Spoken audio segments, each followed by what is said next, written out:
Ang pinag-uusapan po natin dito ay yung investigation po na ginawa ko noong 2012. Bakit ka lumilihis sa mga katanungan ko? Huwag kang lumihis. No, Your Honor, hindi po ako lumilihis. Hindi naman ibig sabihin na pinakamasamang tao yan. Hindi na natin pakipaniwalaan.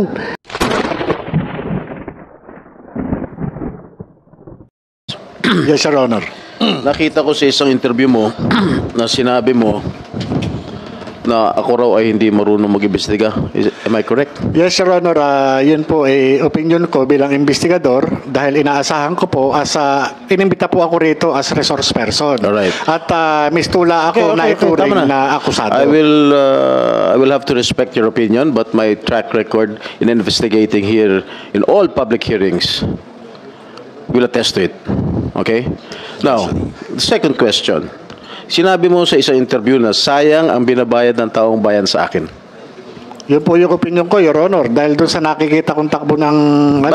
Bakit sayang ang bayad? Your Honor. Dahil ako, ginagawa ko, tinutupad ko ang aking sinumpaan tungkulin bilang inyong senador at kine-question mo ba ang 15 milyong Pilipino na bumoto sa akin? Dahil sinabi mo, sayang ang binabayad nila sa akin. Your Honor, yun po yung opinion ko, gawa ng ako po ay isang investigador. Ang investigador po, nag-extract po na information, nag-elicit po na information upang makuha mismo yung, yung ninanais dun sa subject matter. Kagaya po ng ginagawa natin ngayon. Ako po ay nagsasalita lang bilang sa aking opinion at bilang dun sa aking karanasan bilang isang investigador. Kapag ako po ay kaharap ng isang iniimbestigahan, sinisikap ko po na makuha ko yung sustansya na kinakailangan patungkol po dun sa hinahangad kong resulta. Ako po, hindi po kailanman na namemersonal o kumakaladkad o naghuhusga sa pagkatao ng kahit na sino, lalo na yung mga naimbestigahan ko talagang mga kriminal. Paano ka namin ngayon paniniwalaan sa mga sinasabi mo? Hindi nakapagtataka, gawa-gawa mo din ang mga alleged leak documents. Ano po masasabi niyo, Mr. Morales? Your Honor, hindi ko po makita yung relevance ng sinasabi niyong desisyon ng Civil Service Commission. Ang pinag-uusapan po natin dito, Your Honor, wait. I am testing your credibility, Mr. Morales. All right? You have string of cases filed against you, and one of these that I am mentioning right now is the decision of the Civil Service Commission, which was affirmed by the Supreme Court. All right? Your Honor, yung pong desisyon ng Civil Service na sinasabi nyo ay walang kaugnayan sa pinag-uusapan natin dito. Ang pinag-uusapan po natin dito ay yung investigation po na ginawa ko noong 2012. Bakit ka lumilihis sa mga katanungan ko? Huwag kang lumihis. No, Your Honor, hindi po ako lumilihis. Sapagkat ang pinag-uusapan po natin... Is it true that you planted evidence? But according to the Civil Service Commission decision, and it was affirmed by the Supreme Court that you planted evidence. No, Your Honor. You mean to say that you disagree? Of course, you will disagree to with the decision of the Civil Service and the affirmation of the Supreme Court. How can you disagree with the... No, Your Honor, hindi po yan yung istorya, Your Honor. At ito, Your Honor, yung sinasabi nyo to discredit my credibility, Your Honor. Ang pinag-uusapan dito, ang issue, Your Honor, is yung pagiging investigador ko. Hindi po ako akusado, Your Honor. Mr. Chairman. I'm not discrediting your... I am testing your credibility. Huwag kayo magsabay magsalita. Dapat pakinggan mo kung magsalita sa Senator Jinggoy. I am testing your credibility. Pinapangunahan mo. Sinasabi mo, I am discrediting your credibility. Kung meron man. Your Honor, sa umpisa pa lang nung magmula nung dumating kayo dito sa hearing, Mr. Chairman, ito na yung naging experience ko, Your Honor, Mr. Chairman, dito sa Senate investigation.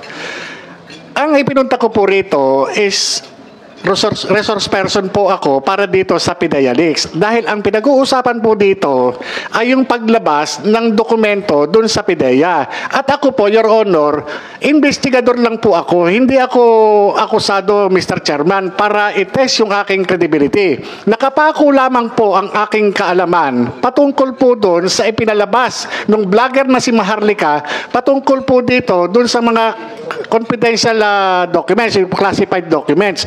Doon Doon lang po ako. Ngayon, kung ang butihing senador, Your Honor, ay ang gagawin sa akin ay atakihin ang aking personalidad, wala pong kinalaman ito doon sa mga classified documents na ginawa noong 2012. Ang tanging participation ko lamang po at nalalaman ay yun lamang po nangyari ng 2012 matapos na pumunta yung confidential informant sa Intelligence and Investigation Service. Ngayon, kung ito dinadanas ko ngayon na talagang sinisira yung aking pagkatao, hindi kaya ito ay may kinalaman doon sa ngayon presidente ng Pilipinas na naroon mismo doon sa dokumento na nagkataon na ako ay nag-imbestiga noong 2012. Mr. Chair, Yes, go ahead, sir. ang sinasabi nitong resource person natin na dinidiscredit ko yung kanyang kredibilidad. I am just reading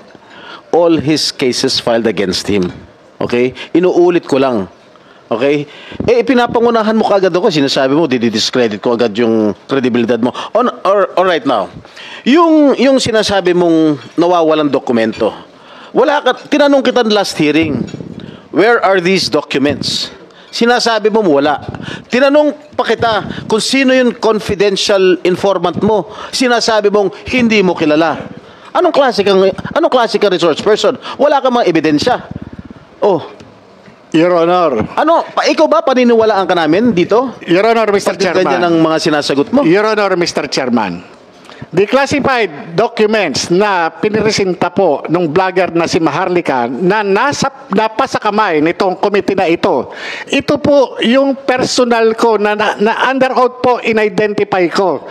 Itong mga dokumento na ipinakita noon ni Senator Bato de la Rosa, ito po yung nagtataglay ng aking pangalan at pirma. At doon din po sa dokumento na yon ay in-identify ng PIDEA na sasakyan ng PIDEA, na mga kawani ng PIDEA yung mga nandun at opisyal na sasakyan ng PIDEA yung naandun. Your Honor, yung mismong dokumento nagpapatunay. Yun po ay galing ng PIDEA. Kaya nga po nagulat ako nung lumabas po yun. Tinanong natin ang PIDEA. Kung galing sa PIDEA. Ano sagot? Meron bang PIDEA rito? General Lasso. Yes, si Mr. Lasso. Tinanong I asked you during the last hearing if there is such an existing document. And what was your answer, Mr. Lasso? Your Honor, there are no such documents in PIDEA. Sino nagsisinungal? Sino nagsisinungaling? Di ba ikaw? Your Honor, hindi po ako sinungaling. Ano ka? Nagsasabi lang po ako ng totoo. You are a congenital liar. Base po doon sa aking personal na kaalaman noong 2012 bilang isang investigador. Senator Jingo, if I may. Your Honor. I have already made my peace about that particular document. Sabi ko, naniniwala ako sa PIDEA na wala yan sa kanilang files dahil wala talaga yan doon. Naniwala ako. Pero ako ay naniniwala na yung papel na yan ay totoo. Based on my previous explanation. Andyan ng papel na yan. Ang tanong lang kung sino may hawak. Ako naniniwala ko. Based on everything that I have examined, nandyan yung papel na yan. Hindi lang alam kung sino may hawak ng papel na yan ngayon. Where is that alleged document? Kasi ang nandito ngayon is photocopy. Soft copy lang. Soft copy na. So that is not authentic, Mr. Chair. That is not authentic. Well, if we define authenticity as to the material, yung hard copy, then maybe masabi natin hindi authentic. Pero ano bang ibang word for that authentic na makapagsabi na yung isang soft copy ay totoo, which ako mismo nag-rule na talagang totoo yan as far as I'm concerned. Andyan yan, pero soft copy nga lang andyan. Existing document yan na hindi makita ngayon. Hindi yan gawa-gawa lang. In this committee, we have to ferret out the truth. And it must, and it should, be based on evidence. Recording in progress. But unfortunately, our resource person present here today, that I am testing his credibility, does not have any evidence to present. So, Mr. Chair, Mr. Senate President, Mr. President, if we continue to listen to the imagination or the alibis of this witness, it might, don't get me wrong, Mr. Chair, it might diminish the credibility of this committee. So, that is my piece, Mr. President, Mr. Chair. If we continue to listen to all his alibis and all his lies, imagination, baka mawala yung kredibilidad ng hearing na ito. That's why we have to, sometimes, siguro, papalahanin ko rin yung sarili natin, we have to vet our resource person. Hindi katulad nito na paniniwalaan natin na marami palang kaso. Yes, Your Honor, I fully agree with you. I fully agree with you. As I've said, meron akong pinaniwalaan sa kanyang sinasabi, meron din akong hindi pinapaniwalaan. Kaya nga tayo nag-hearing dito, para nga i-validate natin yung mga pinagsasabi niya. Yun lang po sa akin. I want to hear everyone. Wala po akong sabihin na magpagamit kung anong meron siyang agenda. Wala po. At rest assured na hindi madidiminish yung ating yung ating reputasyon just because of entertaining Agent Jonathan Morales. For all we know, Mr. President, Your Honor, kahit na he is still facing cases, kahit na kumbiktado na yan, kahit na sabihin mo, siya ang pinakamasamang tao sa buong mundo, sa balat ng mundo, still, I believe na he has still his own piece of truth.